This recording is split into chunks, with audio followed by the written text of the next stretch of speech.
ವರ ಮಹಾಲಕ್ಷ್ಮಿ ಹಬ್ಬದ ವಿಶೇಷತೆ ಮತ್ತು ಹಿನ್ನೆಲೆ. ನಮಸ್ತಸ್ತು ಮಹಾಮಾಯೆ ಶ್ರೀಪೀಠೆ ಸುರಪೂಜಿತೆ ಶಂಖಚಕ್ರ ಗದಾಹಸ್ತೆ ಮಹಾಲಕ್ಷ್ಮಿ ನಮೋಸ್ತುತೆ. ಶ್ರಾವಣ ಮಾಸ ಎಂದರೆ ಹಬ್ಬಗಳ ಮಾಸ. ಹೆಣ್ಣು ಮಕ್ಕಳಿಗಂತೂ ಪ್ರಿಯವಾದ ಮಾಸ. ಪ್ರತಿಯೊಂದು ಹಬ್ಬದಲ್ಲೂ ಚೆನ್ನಾಗಿ ಅಲಂಕಾರ ಮಾಡಿಕೊಂಡು ಸಡಗರ ಸಂಭ್ರಮದಿಂದ ಖುಷಿ ಪಡ್ತಾರೆ ಹೆಣ್ಣು ಮಕ್ಕಳು. ಹಾಗೆ ಎಲ್ಲ ಹಬ್ಬಗಳಂತೆ ವರಮಹಾಲಕ್ಷ್ಮಿ ಹಬ್ಬ ಎಂದರೆ ಎಲ್ಲರಿಗೂ ಬಹಳ ಪ್ರೀತಿ. ಪ್ರತಿ ವರ್ಷವೂ ಶ್ರಾವಣ ಸಮೀಪ ಮಾಸದ 2ನೇ ಶುಕ್ರವಾರ ಬರುವ ಈ ವರಮಹಾಲಕ್ಷ್ಮಿ ವ್ರತವನ್ನು ಎಲ್ಲ ಮುತ್ತೈದೆಯರು ಭಕ್ತಿ ಶ್ರದ್ಧೆಯಿಂದ ಆಚರಿಸುತ್ತಾರೆ. ಲಕ್ಷ್ಮಿಯು ಕ್ಷೀರಸಾಗರದಿಂದ ಅವತಾರ ತಾಳಿದಳು ಎಂದು ಹೇಳಲಾಗುತ್ತದೆ. ರಾಕ್ಷಸರು ಹಾಗೂ ದೇವತೆಗಳು ಅಮೃತ ಪಡೆಯುವುದಕ್ಕಾಗಿ ವಾಸುಕಿಯ ಸಹಾಯದೊಂದಿಗೆ ಮಂದರ ಪರ್ವತವನ್ನು ಕಡಿಯುತ್ತಿರುವಾಗ ಕ್ಷೀರಸಾಗರದಲ್ಲಿ ಪರಿಶುದ್ಧವಾಗಿ ಶ್ವೇತವರ್ಣದಲ್ಲಿ ಉದ್ಭವಿಸುತ್ತಾಳೆ ತಾಯಿ ಮಹಾಲಕ್ಷ್ಮಿ. ಹಾಗಾಗಿ ಈ ವರಮಹಾಲಕ್ಷ್ಮಿ ವ್ರತ ದಿನ ತಾಯಿಗೆ ಶ್ವೇತವರ್ಣದ ಕೆಂಪು ಅಂಚಿನ ಸೀರೆಯನ್ನು ಉಡಿಸುತ್ತಾರೆ. ಕೆಲವರು ಬಣ್ಣಗಳು ಯಾವುದ್ಯಾವುದೋ ತಗೊಂಬಂದು ಹಸಿರು, ಕೆಂಪು, ಪಿಂಕ್ ಕಲರು ಹೀಗೆ ಲಕ್ಷ್ಮಿಗೆ ಇಷ್ಟವಾದ ಬಣ್ಣ ಅಂತ ಉಡಿಸ್ತೀರ, ತೊಂದರೆ ಇಲ್ಲ.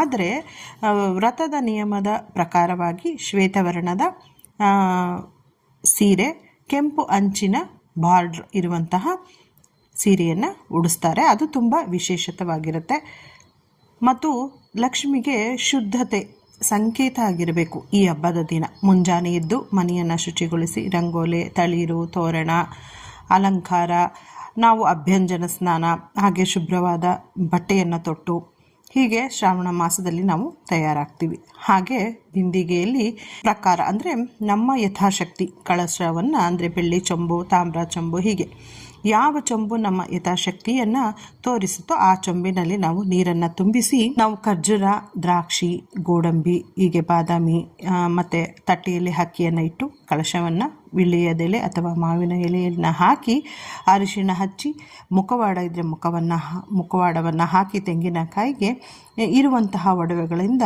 ಅಲಂಕರಿಸಿ ಮಹಾತಾಯಿಗೆ ನಾವು ಪೂಜೆಯನ್ನು ಸಲ್ಲಿಸುತ್ತೇವೆ. ಹಾಗೆ ಮಹಾತಾಯಿಗೆ ಚಿನ್ನ, ಬೆಳ್ಳಿ, ಹೂಗಳಿಂದನೂ ಪೂಜೆ ಮಾಡ್ತಾರೆ.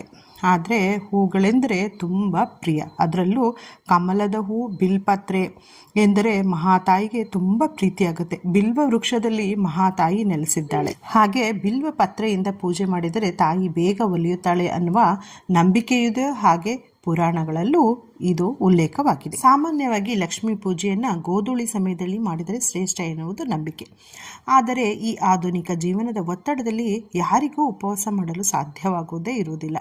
ಆದ್ದರಿಂದ ಮುಂಜಾನೆಯಲ್ಲಿ ನಾವು ಮಹಾಲಕ್ಷ್ಮಿ ವ್ರತವನ್ನು ಆಚರಿಸಿ ಲಘು ಆಹಾರವನ್ನು ಸೇವಿಸಿದರೆ ತುಂಬ ಒಳ್ಳೆಯದಾಗುತ್ತೆ. ಅಂದರೆ ವ್ರತ ಮಾಡಬೇಕು ಅಂದರೆ ನಿಷ್ಠೆಯಿಂದ ಮಾಡಬೇಕು. ಆದರೆ ಮನೆಯವರು ಎಲ್ರಿಗೂ ಒಳ್ಳೆಯದಾಗಬೇಕು ಅನ್ನೋ ಒಂದು ಏಳಿಗೆ ಆಗಬೇಕು ಅನ್ನೋ ಒಂದು ನಂಬಿಕೆಯಿಂದ ಮಾಡ್ತೇವೆ. ಆದ್ದರಿಂದ ನಾವು ಬೆಳಗ್ಗೆನೇ ಎದ್ದು ಸ್ವಲ್ಪ ಅಂದರೆ ಉಪವಾಸದಲ್ಲಿ ಇದ್ದು ನಾವು ಮಾಡಬೇಕಾಗತ್ತೆ. ಆಮೇಲೆ ಬೇಕಾದರೆ ಲಘು ಒಂದು ಆಹಾರವನ್ನು ತಗೋಬಹುದು. ಯಾಕೆ ಅಂದರೆ ಮಹಾಲಕ್ಷ್ಮಿಗೆ ತುಂಬ ನಮ್ಮ ಒಂದು ತನು ಮನ ಶ್ರದ್ಧೆಯಿಂದ ಮತ್ತು ಶುದ್ಧವಾಗಿ ಪೂಜೆ ಮಾಡಿದ್ರೆ ಲಕ್ಷ್ಮಿಯು ತಾಂಡವಾಡುತ್ತಾಳೆ ಮನೆಯಲ್ಲಿ. ಮತ್ತು ಎಲ್ಲದಕ್ಕಿಂತ ಹೆಚ್ಚಾಗಿ ಇಲ್ಲಿ ಆಡಂಬರಗಳು ಇಲ್ಲ, ಭಕ್ತಿಗೆ ತುಂಬಾ ಪ್ರಾಧಾನ್ಯತೆ ಇದೆ.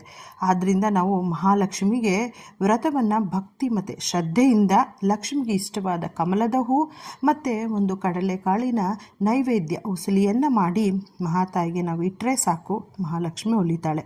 ಇನ್ನು ಈ ಒಂದು ಆಡಂಬರದ ಪೂಜೆಯಲ್ಲಿ ತುಂಬಾ ವಿಧಿವಿಧಾನಗಳಿದೆ, ಅದನ್ನೆಲ್ಲವನ್ನು ಮಾಡಬಹುದು. ಆದರೆ ವಿಧಾನ ಅಂತ ಇರುತ್ತೆ ಅಲ್ವಾ, ಆದ್ದರಿಂದ ನಾವು ಎಷ್ಟು ಶ್ರದ್ಧೆಯಿಂದ ಮಾಡ್ತೀವೋ ಅಷ್ಟು ಮಹಾತಾಯಿ ಒಲಿಯಲಿಕ್ಕೆ ಸಾಧ್ಯ ಆಗುತ್ತೆ. ಇದರ ಹಿನ್ನೆಲೆಯನ್ನು ತಿಳಿಸಿದ್ದೀನಿ ಚೊಕ್ಕವಾಗಿ. ನೀವು ಈ ವ್ರತದಲ್ಲಿ ಇರುವಂತಹ ನಿಯಮಗಳನ್ನು ಅನುಸರಿಸಿ ಪೂಜೆ ಮಾಡಿ ಆ ಮಹಾಲಕ್ಷ್ಮಿ ತಾಯಿಗೆ ತುಂಬಾ ಸಂತೋಷ ಮತ್ತು ಭಕ್ತಿಯಿಂದ ಪೂಜೆ ಮಾಡಿ ಮಹಾತಾಯಿನ ಒಲಿಸ್ಕೊಳ್ಳಿ ಅಂತ ಹೇಳಿಬಿಟ್ಟು ಈ ವಿಡಿಯೋನ ಮಾಡಿದ್ದೀನಿ.